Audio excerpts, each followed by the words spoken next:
கர்த்தருடைய பரிசுத்தமுள்ள நாமத்திற்கு ஸ்தோத்திரம்.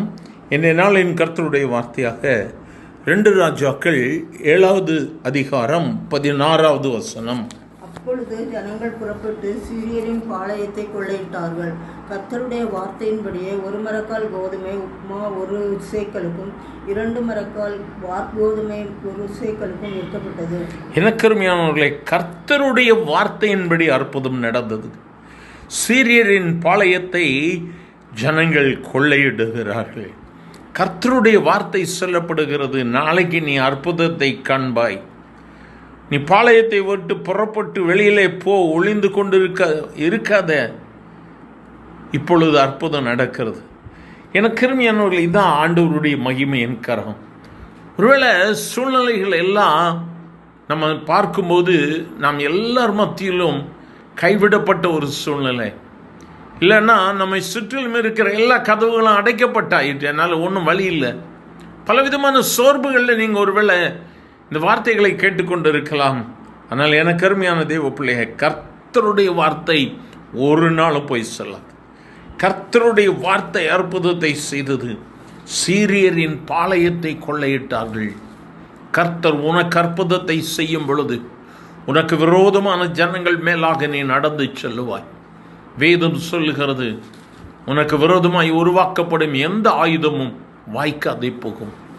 ஒருவேளை உன் பாத்திரம் நிரம்பாத சூழ்நிலையில் பலவீனப்பட்டு கண்ணீரோடு கூட இந்த வார்த்தையை கேட்டுக்கொண்டிருக்கிறாயோ, தேவ பிள்ளையே, எல்லா தூசியை விட்டு உதறி தள்ளிவிட்டு எழுந்து முழங்காலின் யுத்தத்தை ஆரம்பி. கர்த்தருடைய வார்த்தை உனக்கு நேராக வந்து கொண்டிருக்கிறது.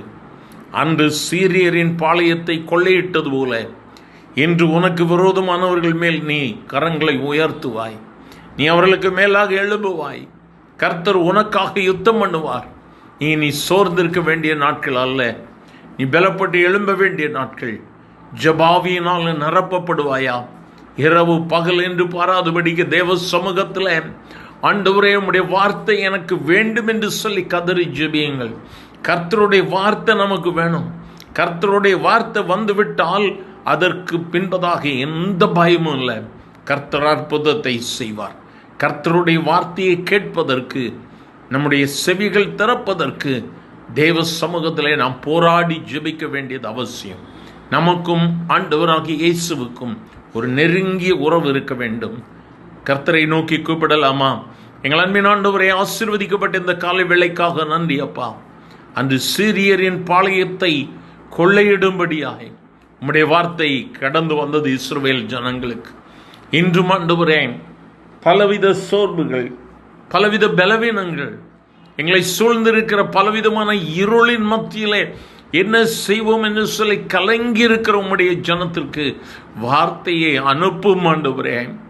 யார் யாருக்கு என்ன வார்த்தை வேண்டுமோ அந்த வார்த்தையை கர்த்தர் என்ற நாளில் இந்த ஜபத்தில் உம்முடைய பிள்ளைகளுக்கு அனுப்பி அற்புதத்தை செய்யும் ஆண்டவரே. அப்படி செய்கிற தெய்வர்க்கை நன்றி. ஆசீர்வதியும் இயேசுவின் நாமத்தில்.